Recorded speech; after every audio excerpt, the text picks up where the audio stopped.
We got two audios so that everybody can hear the two of us. Let me hit this. Okay. So let me start by asking a question. Do you remember where you were on May 2nd, 2011? Does it ring a bell? No. You remember where you were on May 2nd, 2011? Anybody have any clue what happened on that day? I'll remind you. That is the day that Osama bin Laden was killed. Now you remember? Can you remember where you were? What was going on when you heard that news? Anybody? Do you remember that moment? You remember that day? Some of you remember that day? There were a number of people that felt relief. Okay, we don't have to worry about this guy. This guy was dangerous. What he did, what he plotted, created fear in the minds of so many people for a decade. I don't have to worry about this guy anymore. When Jesus died, there were a number of people that saw Jesus as a threat to them, to their establishment, to their plans, and they saw his death as an end to all of that. But what happened with Jesus was not like what happened with Osama bin Laden, where his death caused him to no longer be a threat. It was actually the death of Jesus that made him a significantly greater threat to the establishment, unbeknownst to them at the time. But before we sort of get into, I think, even more of the details, nuts, bolts, why the death of Jesus is so significant, and what a story. I'm going to ask Nicola to kind of bring it down to earth and share a personal story, because we all, I think, can remember and relate to and think about experiences of death, losing people that we have really loved and care about. So Nicola, could you start us off with a story to get us rolling here? Mike had, Jack. Here. We'll just do that. Okay. When Mike said that we were going to be talking about death, he had asked if I had a personal experience. And we have all been through death with family members, friends, and there's one that I never thought that I would go through, and is sitting with somebody and watching them actually die. Back in February of 2020, for 4 days, I spent with my aunt, and watching her body slowly shut down was something I never thought that I would go through and have to see.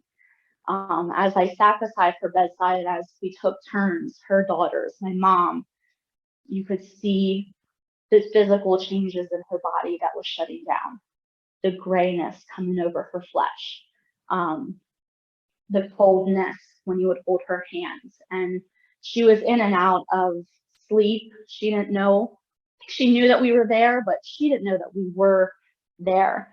And a moment that I had with her when she had a lucid moment, it was just me and her in the room, and I was holding her hand, and she said, "Nicola, I'm glad you're here." That for me was our goodbye. She knew I was there. She knew she was going into heaven. She knew that God was waiting for her, and she knew that she needed to say goodbye to us. Because a little backstory, grew up with her, our family's close, and she got remarried and kind of left our family behind for a while. And my mom lost a sister there for years, and I lost an aunt. Even though she was still here, we just didn't have anything to do with her anymore. And when she started getting sick in September of 2019, my mom was battling with an inner state of, do I go and see what if she doesn't want me there? And I just said, Mom, go. Because if she doesn't want you there, all you got to do is turn around and walk out that door. She went and they gave their forgiveness to each other. And from September 2019 to February 9th of 2020, we had a family again. And going through something of death and watching somebody leave their earthly body, I don't know if anybody else has ever seen or gone through that, but it takes a toll on yourself sitting there watching in person. In her final hours on Sunday, February 9th, I was wiping thick saliva off of her mouth because it was just, you knew her body was going and it was now finally shutting down. So painting that picture for you of the exhaustion of her body and the exhaustion that was taking on us loved ones was something just, exhaustion is the only word that comes to mind with it. And exhaustion of mentally and physically and emotionally. And I mean, we even slept over in the room. I mean, sleeping in a room with someone that's dying, that's crazy to think of. So I keep saying February 9th, and I wasn't going to pull anything into it and just let Mike take, but February 9th, she was in room 9, and she passed away around 9. And I had a God moment last night, and I thought I would share, because I always wonder what 9 meant in the Bible. Did you know that the number 9 has been used 49 times? And it symbolizes the divine completeness. That's when it hit me. That's why I always wonder why it was 9 o'clock. Christ died at hour 9, or as we know it, 3 o'clock, and he made that salvation open to all of us. And that salvation was for my aunt that night, around 9 o'clock.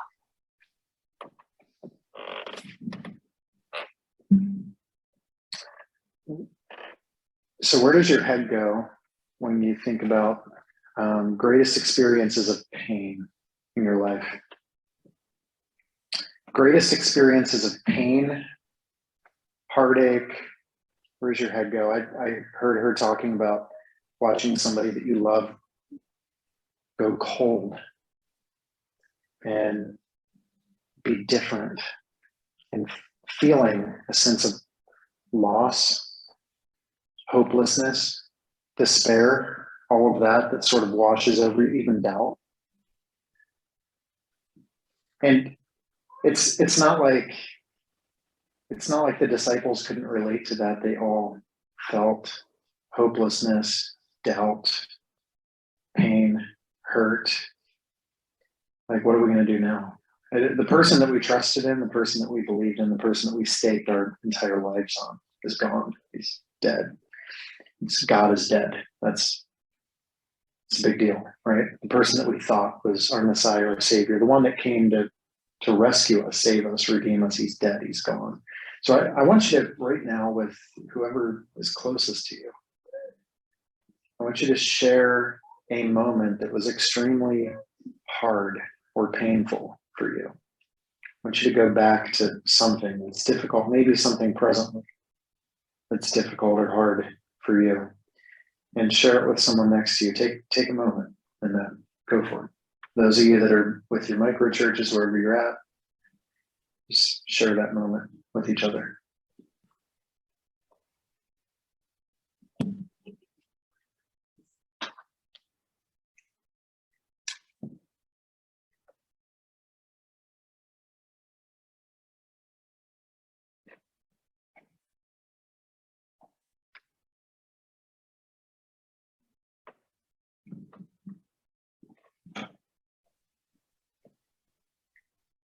Go ahead, don't be shy. Talk with each other.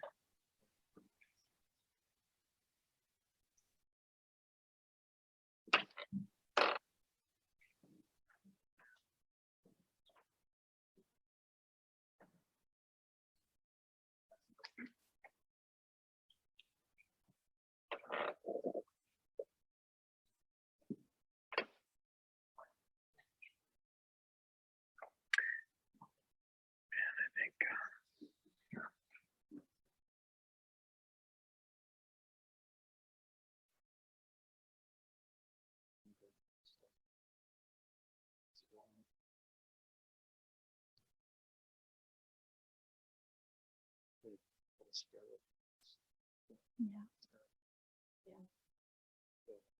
Mhm.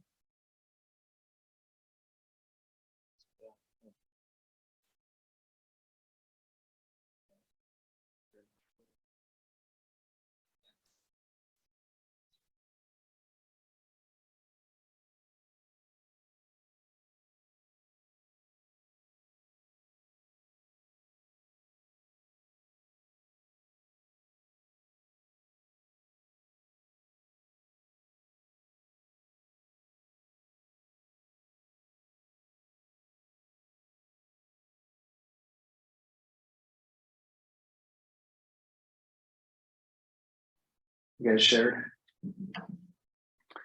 So I want you to think for a moment about what happened with Jesus. You've got something very multi-layered. You've got spiritual pain. You ever felt like you weren't loved or weren't loved by God, that you were distant, that you were far off, that you were maybe not good, that you feared your own existence or security or future? Am I going to go to hell? Is there even a heaven or hell? You felt like a lack of hope, a hopelessness, a distance. In picture with Jesus, you have, my God, why have you forsaken me? So we have this promise that God will never leave us, never going to forsake us. He's never going to walk away from us. Nothing can separate us from the love of God. And yet, for Jesus, he was separated from the love of the Father. Something we're promised will never happen to us. Happened to Jesus. It happened to Jesus so that it would never happen to you. He took the separation from the Father that you don't have to fear being a reality for you. He was felt the Father turn his back on him. To feel utterly alone, right? This relationship that he had with the Father, with the Spirit from before the foundations of the world, forever in eternity past, right? That God had this security, this relationship that he loved. And now imagine the one that you love the most, the one that you know the most, the people that you most trust and love and enjoy, that you're no longer connected. That's what Jesus felt on a level that you and I just can't even comprehend. Jesus felt separation from the Father, felt total isolation. He felt alone from every other person. And that's the personal thing too. There's a spiritual depth of pain that happened for Jesus, separated from the love of the Father in that moment, feeling torn apart. But then you also have this relational pain of everybody that he loved and walked with and traveled with and ate with and served with, and all these people that he had been journeying with had left him. All the disciples were gone. And you had John there at the cross, but other than that, they were gone. They were scared. They denied him. They betrayed him. All these people that he loved that had left him. In his worst moment, most vulnerable moment, they were gone, and there he was, feeling betrayed, feeling alone. So you've got spiritual pain, you've got relational pain, emotional pain, and then you got the physical pain. I mean, what Jesus went through physically was just insane. I mean, unbelievable what he went through physically.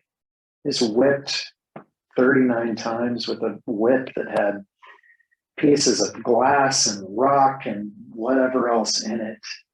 That when it went into his skin and they ripped it back, it took out chunks of skin and flesh, and he bled to the point where they said he didn't even look like a human. His appearance was so marred you couldn't even recognize who he was. His face was so defigured, his body was so tore apart. It just looked like raw hamburger meat. And then just imagine just whips on top of broken open flesh. It just pain upon pain upon pain, inability to breathe, people spitting on him and laughing at him and mocking him. And then there's the emotional pain of watching people that you had probably seen on the streets for months upon months, people that you had talked to, people that you had had meals with, people that you had spoken. And he gave a Sermon on the Mount and looked down and saw familiar faces that were now in front of him at the cross, people that were yelling out for his crucifixion, people that were making fun of him, people that were yelling at him and mocking him. And he's looking down on them, and just think of just what Jesus was like. Nobody loves like Jesus. I mean, the fact that Jesus could look at these people that were doing that. I mean, for me, I just imagine those who have hurt me, who have caused me pain, emotional, physical, relational. What do you want to do? You want to hit them. You're mad. You're ticked. You're hurt. You want to cry, or you want to fight. And here Jesus is from the cross, as people are spitting and mocking and laughing and denying and all of that. He's simultaneously going, Father, don't make them pay. Forgive them. I don't even know what they're doing. Let them off the hook. I love them. I will take their debt. Why don't you, instead of punishing them, give them every blessing in the heavenly places? He's turning around and he's literally, what does he say? Bless those who persecute you. Right? When they strike your one cheek, you turn the other one. This is what he's doing from the cross. Is as people are punishing him, torturing him, mistreating him, laughing at him, mocking him, he's blessing them, forgiving them, showing grace toward. This is love on like another level. And all the pain. I love that Hebrews says that we have a great high priest. We have a God that is not distant from us in our pain, but he's felt it. Whatever pain you feel, you have to understand that you have a God that isn't a God that can't understand it.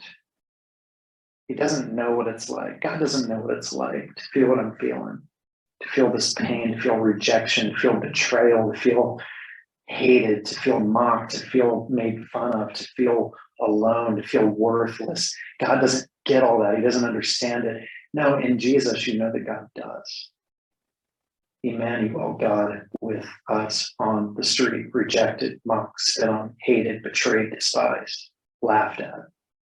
He gets you. He understands what you're going through. He's felt the pain that you feel. He's felt the separation that you feel. He's felt all the layers of that. You got a God that gets you. Isn't that good? He gets you. He understands in every way what it's like. Think about that. God understands what it's like to be human. You think about Jesus being God. People talk about Jesus is God. Jesus is the Messiah. Jesus is the answer. You think about Jesus in his godness, but you need to think about Jesus in his manness, in his humanness. That Jesus put on human flesh, that Jesus was 100% man. 100% God, but 100% man too. That he gets what you're experiencing. A God that is not far off. Thank God for that. But I gotta say, like, if somebody commits murder, one of the key questions when someone commits murder is, was this a crime of, say it, passion? Was this a crime of passion? Or was this premeditated? Meaning, did somebody walk in on somebody else cheating on their spouse and then grab a hammer and just bash that guy's head in because he was hurt and he was reacting and he was full of pain and he was panicking, and bam. And then everybody goes, I can sort of understand that. Not that it's good, not that it's okay. I understand that crime of passion, that in that moment, that person just lost control. Or was this a premeditated thing? The premeditated thing is calculated, meaning I've planned beforehand what I'm going to do. It's a criminal, it's a murderer that actually watches somebody's routine and follows them home and sees how they go into their house and tries to pay attention to the code or whether they lock the front door, and they're hunting them. They're like a hunter, right? What's a hunter do? Well, a hunter is wearing camouflage, trying to blend in, trying to be very intentional about the entire process so that they can get their kill. And so a hunter's going to wear certain things, want to smell a certain way, going to want to find the perfect location to get the job done. I'm going to say what Jesus did on the cross, it wasn't like some sort of last minute passionate thing that Jesus did. It was premeditated. God chose us before the foundation of the world. The lamb slain before the foundation of the world. I'm going to say this. It's so premeditated that everything you see in the Bible was leading up to and preparing you for Jesus. Meaning all those old stories were about Jesus. Meaning God always had his plan in mind to rescue, to restore, to redeem, to forgive. It was a fix. It was a fix. The game was rigged. God, before the foundations of the world, planned to die, to save us, to redeem us, to restore us. In his love, the joy set before Jesus, he endured the cross knowing what it would accomplish. Like he planned it well in advance. So every scene that you look back on, Abraham about to kill Isaac, but then there was a ram caught in the thicket. God will provide the lamb. Enter Jesus. You've got the blood over the doorpost. And the angel of death passes over the house. And nobody dies. Why? Because the innocent lamb dies in place of the people in the house. And everyone in the house lives because the lamb dies. And then John the Baptist goes, "Behold, the Lamb of God," and Jesus comes in. Every story in the Old Testament leading up to Jesus was all about the Lamb of God, Jesus, who would die for the sins of the world so that all of us would be set free and forgiven. It was a literal fix. That God rigged the game in our favor to save us, to free us, to forgive us, to not condemn us, but to bless us. It's amazing. He was premeditated. So what you look at with Jesus on the cross is not a pitiful God who's not in control, but a God who had planned to save his people. Jesus said it a ton of times. Leading up to the cross, he looked at his disciples and told them how it was going to happen. I'm going to be betrayed. I'm going to be arrested. I'm going to be beaten. I'm going to be crucified. In 3 days, I'm going to resurrect, and I'll meet you over here. He had a calculated plan to save his people. It wasn't some sort of aberration from the original plan. I'm there to take out the Romans and to restore the kingdom. Well, but I got arrested, so I guess I have to die. And we'll improvise. No, he had a plan. A perfectly devised plan.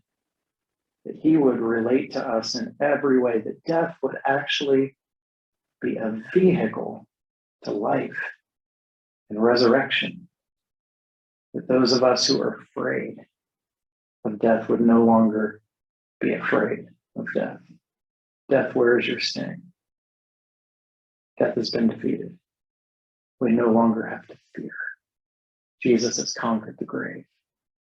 Even though he dies, even though you die, Mary, if you believe in me, you'll never die. Do you believe this? I am the resurrection and the life. Such good news for people like you and I, isn't it? But sometimes we don't feel worthy. Sometimes we struggle to feel like maybe this message isn't for me. Nicole, I think you've had some thoughts like that. I'd love for you to weigh in here.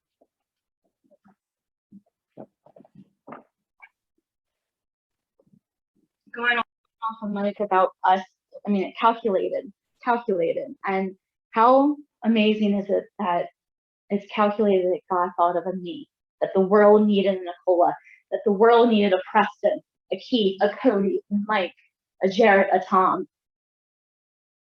How amazing is that we were calculated and thought of individually. And Mike said, myself, I feel unworthy. I don't feel enough at times. And we have all felt that, and that's the devil getting his way in again. It is amazing that we are worthy and so much enough that Jesus died for us on the cross, that was calculated in for us, that we need to know and understand that we are much more than enough, and we are so worthy. We're worthy of our parents' love. We're worthy of a significant other's love, of our friends' love. And we're worthy and enough for Jesus' love for us. The cross is our salvation. Jesus, knowingly and willingly, gave himself up to the cross to bring us the salvation that we needed. Jesus dying for you, for me, makes it enough that we don't give praise to our God for handpicking us, and that we're thanking Jesus for our salvation. And I had that thought the other day, Fully, you're not enough. And it hit me, why do I not think of the cross?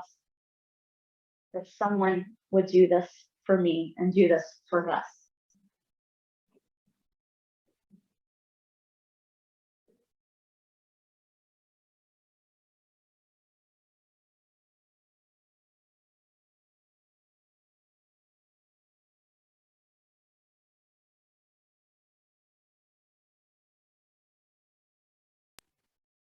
I love that reflection that God thought it was a great idea to create a Paula. That he didn't have to make you, but he chose. I think making a Paula would be a wonderful plan, a wonderful idea.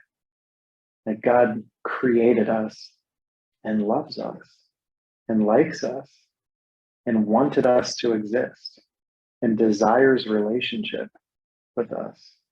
It's a really remarkable thought. Right? Sometimes we think that the gospel is like a good idea for people somewhere, but we don't relate it to like, God actually created me and loves me. He actually likes me. He actually designed me. He thought it would be a good idea to make one of me. I'm not an accident or an afterthought. I was created by God, designed uniquely. How beautiful is that? Really amazing. And in his love, God so loved Mike. God so loved Marlena. He sent a son. And Jesus came and entered the humanity that he created so that he would restore and bring all of us into eternal, good, loving, healthy relationship with himself. It's a wild thought, isn't it? Have you thought about it that way for yourself? Not just as an idea for a group of people, but God actually thought it was a great idea to make a Nicola. I think so too. I think she's great. And I'm glad she's here. God made her. And same with you. I mean, what a beautiful reality. I love that point. Romans 3 says this. I'll pull up Romans 3 if you got your iPhone Bibles or droids. Romans chapter 3.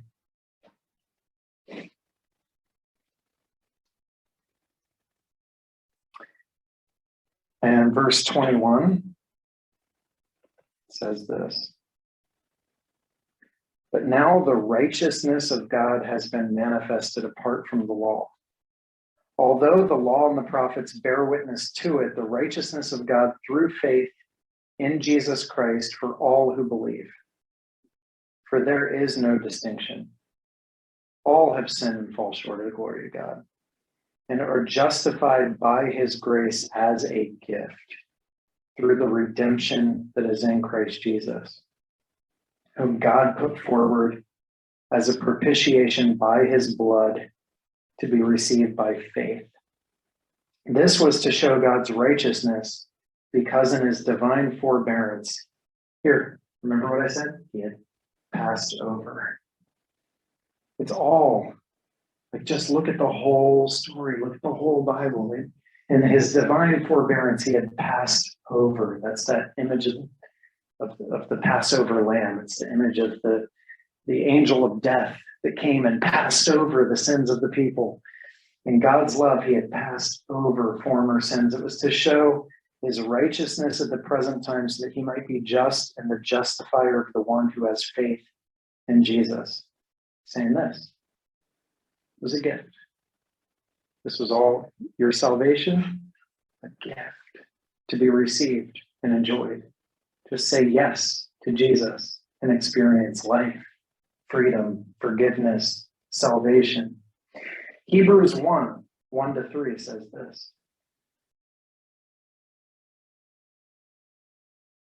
Hebrews 1.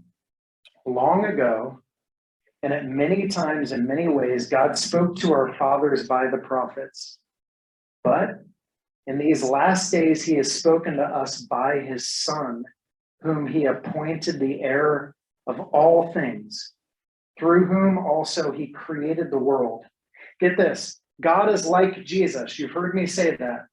People say Jesus is like God. God is like Jesus. What is God like? God is like Jesus. Hebrews says that.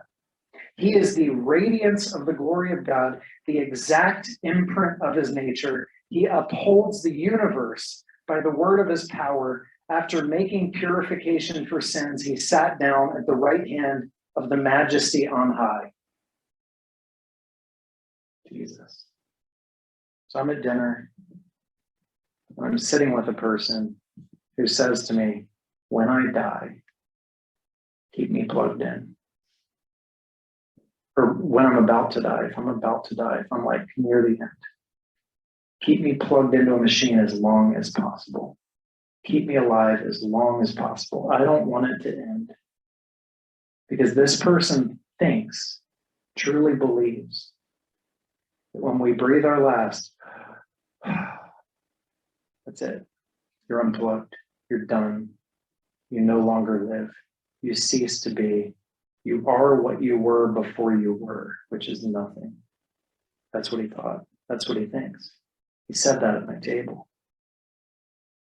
I'm getting ready to talk about Jesus probably 3-4 days after this conversation where I just felt for him.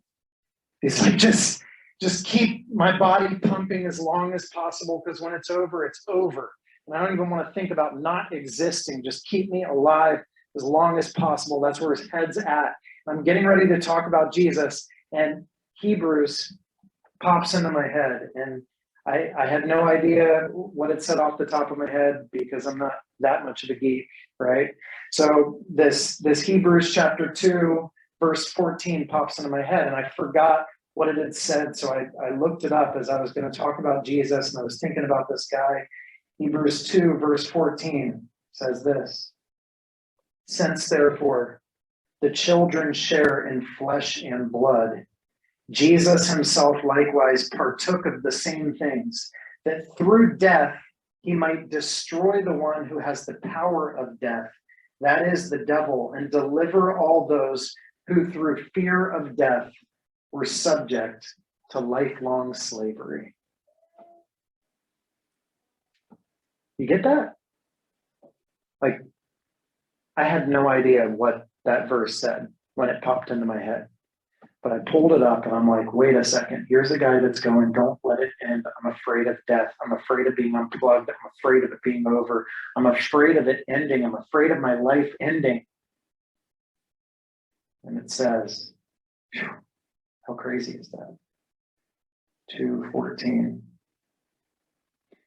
That through death he might destroy the one who has the power of death, and deliver, get this, deliver all those who through fear of death. Anybody been afraid of dying? know people that were afraid of dying. This fear of what's next. What if it's not true? What if I die? What if it's over? What if I'm done? What if this is it? What if I die and I'm done? God died. Jesus died and he resurrected. Believe in me, I'll never die. I deliver those who have fear of death that controls their life. They do everything they can to stay alive. They're afraid. They avoid the subject. They don't want to think about what happens one day because they're afraid of that inevitable clock that just keeps ticking. And one day I'm going to expire and be done. And Jesus is like, no, you no longer have to fear this because I died and I came back. If I died and come back, then that means there's hope for you. My son said to me the other day, he's like, Daddy, how do we know what happens to us when we die? How do we know that Jesus is the right one? Because I got a lot of friends at school, and a lot of my friends at school believe in different gods. How do we know that their gods aren't right and that our God is wrong? How do we know? And I said, son, what if I told you about Miami, but I had never been there? But what if Tony told you about Miami and he had been to Miami? Who would you believe about Miami? He's like, well, Tony. Why? Because he's been there. What about me? I haven't been there. Right? I said, same thing with Jesus. Jesus died and came back. He died, he predicted his death and resurrection, and then he came back. And then he walked the earth for a month and a half. And the same people that saw him on the cross saw him walk in the streets. And he fished and he ate with the same people that had seen him die. And he was alive again. So how can we trust that Jesus is the way, the truth, and the life? Well, only if God died and then came back. That's the only way that we know we can believe everything that he said. And if that happens, it changes everything. That's how you go with a group of disciples that are in fear of their lives. They go, kill me. I don't care. I'm not afraid of death anymore. Kill me. Burn me. Crucify me upside down. Chop my head off. Do whatever you got to do. You do you. I'm not afraid. Jesus came back from the dead. I no longer have fear of death. That's good news for me, for you. That's good news when you're looking at a family member in their last moments and you feel them getting cold. You're afraid for them. And then you remember, I am the resurrection and the life. If you believe in me, though you die, yet you live. You believe this good news? Great. It's a gift. Believe and enjoy. Jesus, we thank you that you provide that hope for us. We thank you that you are not a God that was far off, but that you relate to us in pain, separation, betrayal, hurt, suffering, physical pain, emotional pain, spiritual pain.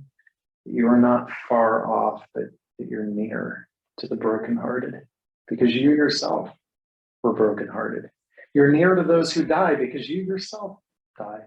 We have a great high priest that can sympathize with us in every way because you experienced the depth of pain. You took on all of our sin. You took on all of our shame. You get all of it. Whatever we feel in our darkest, scariest moments, our biggest moments of regret and despair, all of that was blanketed on you. And yet, you resurrected. You offer hope, peace, forgiveness, grace, healing for all of us. We thank you that you give that to us. You just blow us away with a fire hydrant of grace. So God, help all of us to walk away feeling hope. Help us not just to hear this as like another thing that we hear, but help us to embrace the depth of what it means for each and every one of us. It's super, super, super, super good news, especially if we believe it. Thank you for this day, this theater. Bless the owners of this theater. Help them to be successful and effective, and help this place, even this morning and in the future, to be a place where people even meet you here. We love you. Amen. Great to see you all online. Have a wonderful day. Enjoy your Sunday. Hey, it's gonna get green soon. It was so dreary this morning. It's gonna be green really soon.